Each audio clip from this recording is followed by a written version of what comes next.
তো নমস্কার বন্ধুরা, সায়ন্তন সিম্পল লাইফের একটা নতুন ব্লগে আপনাদেরকে স্বাগত হয়। দেখুন, এটা এক সপ্তাহ আগেকার ব্লগ। তখনও আমাদের দিকে ঠান্ডা ছিল। তো আমি বইমেলায় আর বাজার যাচ্ছি কাকুকে নিয়ে। এই যে আমার কাকু দেখুন খুব সুন্দর ওয়েল ড্রেসড হয়ে গেছে। তারপর ফাইনালি আমরা আসানসোল বাজারে নেমে গিয়েছি। তো দেখুন, বাজারের বাস থেকে নেমে একটু হাঁটতে হয় আমার।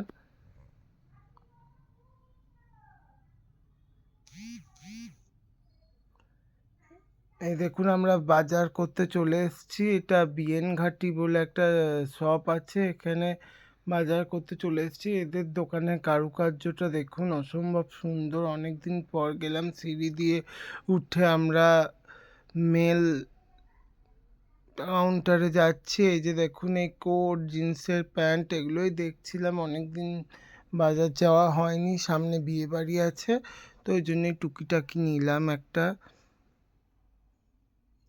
তো এই যে দেখুন, এই জিন্সের জ্যাকেটগুলো আর এই প্যান্ট এগুলোই নিচ্ছিলাম। এগুলো নিয়েও ছিলাম। এই কটের প্যান্টটা 3400 টাকা দাম, আমার আঙ্কেল নিল। আর এইটা আমি নিলাম ব্রাউন কালারের। এটা যদি আপনারা পরে দেখতে আলাদা ব্লগ বানাবো। আর এটা হচ্ছে বইমেলা চলে এসেছি, শুনলাম বইমেলা চলছিল তখন। তো আমি দেখলাম একটু বইমেলা, ভীষণ আমরা বই পড়তে ভালোবাসি, তো বইমেলা চলে এলাম। তো এই দেখুন, আমার কাকু যাচ্ছে বইমেলা। এই যে আখের রস বিক্রি হচ্ছে। এই দেখুন, আমরা 5 টাকার কাউন্টারে টিকিট কেটে ঢুকেছিলাম। এই দেখুন, এখানে বিশাল বড়, এটা হচ্ছে আসানসোল পোলো গ্রাউন্ড যে বইমেলা হয় আমাদের প্রত্যেক বছরই।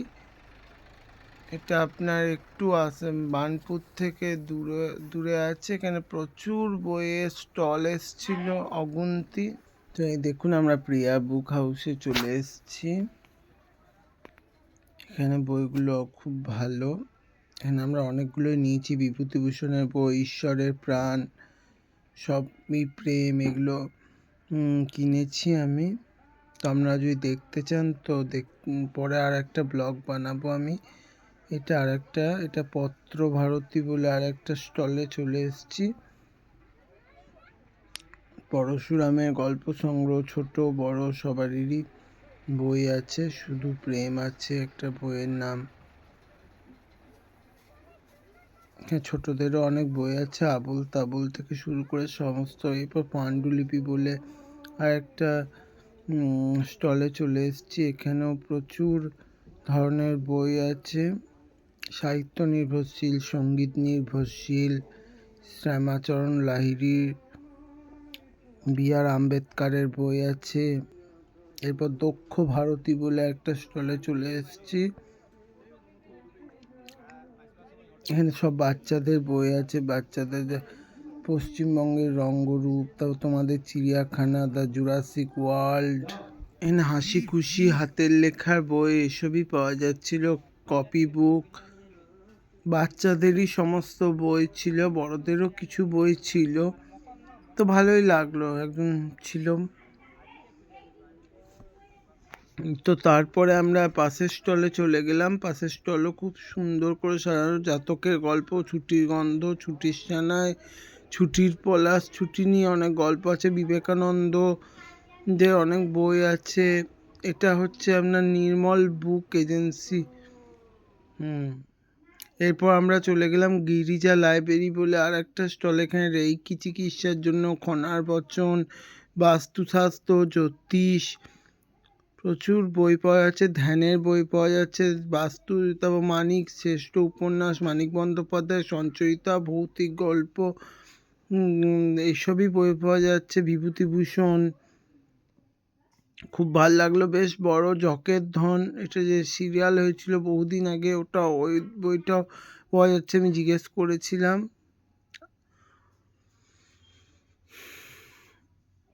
তো তার পাশে স্টলেও চলে গিয়েছিলাম।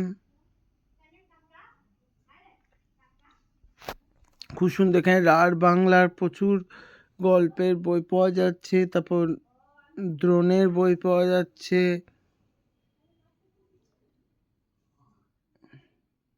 তারপর আমরা চলে গিয়েছিলাম র্যাডিক্যাল বলে আরেকটা স্টলে, এখানেও নানা ধরনের বই পাওয়া যাচ্ছে। ইসলাম, কোরআনের, আজকের চেয়ে, আমার চার্লি চ্যাপলিন, দেশের কথা, সূর্য সেন ও স্বপ্ন ও সাধনা, যতীন দাসের বই পাওয়া যাচ্ছে।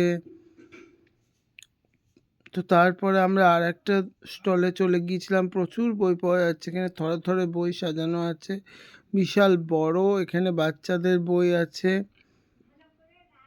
তো অসম্ভব সুন্দর লাগছিল আমাদের, বিবেকানন্দের বই, খুবই সুন্দর বইগুলো।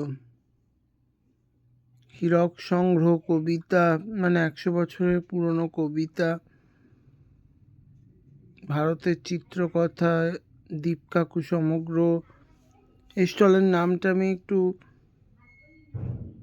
ঘোষ অ্যান্ড পাবলিশার্স, এখানেও প্রচুর বই, এটা খুব নামি সংস্থা, এখানে সমস্ত ধরনের বই পাওয়া যাচ্ছে। দেখুন, গল্প, উপন্যাস, অপুর সংসার, গজেন্দ্র কুমার মিত্রের বই পাওয়া যাচ্ছে। তারপর অলৌকিকের, পুতুল নাচের রীতিকথা, এটাও একটা বাচ্চাদের স্টলে চলে এসেছি। শিশু সাহিত্য সংসদ ও সাহিত্য সংসদ, এখানে বাচ্চাদের প্রচুর, এখানে সব বাচ্চাদের বই আছে। এটা বাচ্চাদের একটা স্টল চলে এসেছি আমি, ওই যে বললাম আগে স্টলের নামটা, এখানে সব বাচ্চাদের বই, খুব সুন্দর লাগছিল এবং প্রচুর বড় ছিল স্টলটা। তার একটা বাচ্চাদের স্টলে চলে এসেছি। এরপর দ্বীপ প্রকাশন, খুব নামি সংস্থা, বই পাবলিশার করার, এখানে প্রচুর ধরনের বই ছিল আপনাদের, এখানে প্রচুর ধরনের বই, শক্তিরূপেণ, তারপর অষ্টমঙ্গল, পিতানহসী, এই বইটা নিয়েছি। ক্ষমা করো সুভাষ, 12টি উপন্যাস, নিঃসঙ্গ মহুয়া, এই গল্পের বই দুটো নিয়েছি এখান থেকে। তারপরে পাঁচ মিতিন, সুচিত্রা ভট্টাচার্যের জমি জরিপ, সব বই, অনেক প্রচুর বই, 6টি রোমান্টিক উপন্যাস, 7টি প্রেমের উপন্যাস, বিশ্বাসঘাতক। এটা একটা বাচ্চাদের স্টলে চলে এসেছি, এখানে বাচ্চাদের যত ইংরাজি সাহিত্যের বই আছে সমস্ত বই পাওয়া যাচ্ছিল। মহাত্মা গান্ধী, সর্বপল্লী রাধাকৃষ্ণনের বই, এদিকে বাচ্চাদের ফেয়ারি টেলস, তারপর টেবিলের বই পাওয়া যাচ্ছিল, খুব সুন্দর লাগছিল। শীতের রোদ গায়ে মেখে স্বর্গীয় অনুভূতি হচ্ছিল আমাদের। এরপর আমি চলে এসেছি অন্য আর একটা বাচ্চাদের স্টলে, সবই এখানে ইংরাজি বই। এই স্টল থেকে বিশেষ কিছু কিনিনি আমরা। তো বই মেলা থেকে কি কি কিনলাম সেগুলো যদি দেখতে চান আমাকে কমেন্টে অবশ্যই জানাবেন, আমি এইটা নিয়েও আর একটা ব্লগ করব। তো দেখুন, আপনাদের দেখাচ্ছি, খুবই সুন্দর লাগছিল। এই স্টলের নামটা আমার আর ঠিক সেরকমভাবে খেয়াল নেই, এটা তো একটু কিছুদিনকার আগে। হ্যাঁ, রতন টাটার বইগুলো পাওয়া যাচ্ছে, এগুলো 1200 টাকা দাম। এরপর আর একটা বাচ্চাদেরই স্টলে চলে এসেছিলাম, এখানে খুব সুন্দর অ্যালফাবেটগুলো ঝোলানো ছিল, খুব বাচ্চাদের খুব ভাল লাগবে এই স্টলটাতে এসে, খুব সাজানো গোছানো ছিল। এখানে বাচ্চাদের ঘরে যেমন বুক সেলফ থাকে ওই রকম বুক সেলফও রাখা ছিল, খুব ভাল লাগছিল। এখানে ইন্দিরা গান্ধীর বই ছিল, এটা হচ্ছে আর একটা, এখানে সমস্ত আঁকা প্রদর্শনী হচ্ছিল, অঙ্কন প্রদর্শনী, কে কে এঁকেছিল নিচে নামও লেখা ছিল, খুব সুন্দর লাগছিল। আমি ভাবতে পারিনি আমাদের আসানসোলের বুকে এত সুন্দর একটা বই মেলা হবে। বই মেলাটা, এটা হচ্ছে গৌতম বুদ্ধ, এটা হচ্ছে শ্রীকৃষ্ণ,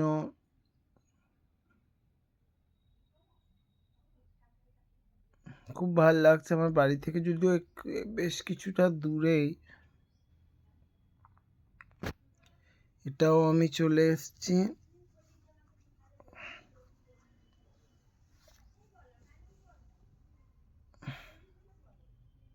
এটা একটা ইংরাজি বুকের স্টলে চলে এসেছি। এখানে সেরকম কিছু কিনিনি, শুধু বইগুলোই ঘুরে ঘুরে দেখছিলাম। হ্যাঁ, এখানে মনমোহন সিং, এপিজে আব্দুল কালামের বইও দেখলাম, গড ভগবানের বই দেখলাম, গডের খুব ভাল লাগছিল। ট্রেডিংয়ের বই ছিল, চাণক্যর বই ছিল ইংরাজিতে। এখানে সমস্ত বাচ্চাদের কিভাবে time table, ABC, 1 2 3, small letter, তারপর ওই ধরনের বই ছিল সব, ওইদিকেও আরও অনেক। তো এইভাবেই কাটছিল। এখানে অনেক বাচ্চা নিচ্ছিল বইগুলো। এটা একটা কি বুক ক্লাব, আমার নামটাও তো আর মনে নেই। এখানে স্পোকেন ইংলিশে বই পাওয়া যাচ্ছিল, এখানে ডগ ম্যান বই পাওয়া যাচ্ছিল, এখানে মহাকাশে বই পাওয়া যাচ্ছিল বাচ্চাদের, যাতে সেরা বুঝতে পারে।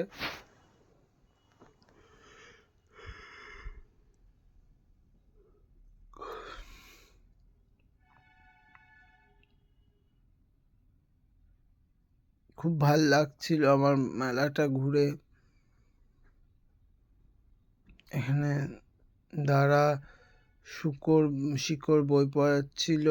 এটা আর একটা এক্সিবিশনে চলে এসেছি। এখানে নানা ধরনের আঁকার ওপর বই ছিল, কীভাবে স্কেচ করে, ওয়াটার কালার, ল্যান্ডস্কেপ ভাবে কীভাবে করে, ওভাবে আমি জিজ্ঞেস করছিলাম এই দাদাগুলোকে।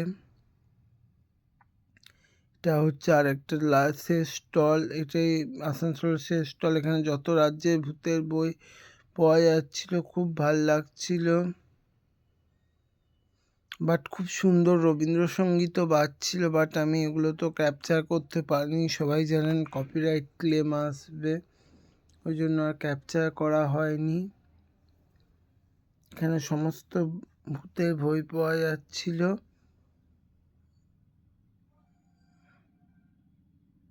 কুয়াশা, তারপর আপনার প্রভাতের গ্রাসে, অনিয়ম, নোলক।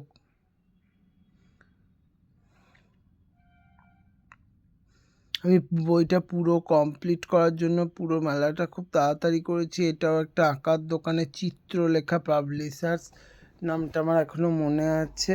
তো এখানে সমস্ত আঁকা, পেন্সিল ড্রয়িং, ওয়াটার স্কেচ প্রভৃতি। এখানে হচ্ছে পশ্চিমবঙ্গের যত জয় বাংলা পাবলিশার্স বলে একজন, এইদিকে গ্রিন রুম ছিল। অনুষ্ঠানটা করতে পারিনি কারণ আমাদের বাড়ি দূরে, তো আমাদের ফিরে আসতে হতো, তো ওই জন্য আর অনুষ্ঠানটা করা হয়নি।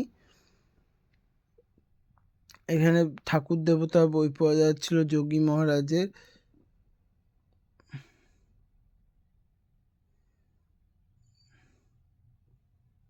রামকৃষ্ণ পত্র পুষ্পাঞ্জলি, রামকৃষ্ণ মিশনেরও বই পাওয়া যাচ্ছিল, আমি জিজ্ঞেস করেছি। এখানে যোগী পরমানন্দের কথামৃতের সমস্ত ভাষায় পাওয়া যাচ্ছে, তামিল, তেলেগু প্রভৃতি। এখানে ইস্কনের জিনিসপত্র পাওয়া যাচ্ছিলো, বাট খুব দাম বলে আমি কিনিনি। ইস্কন থেকে সমস্ত রকমের, এখানে খাবার জায়গায় চলে এসেছি, প্রচণ্ড খিদে লেগেছিলো।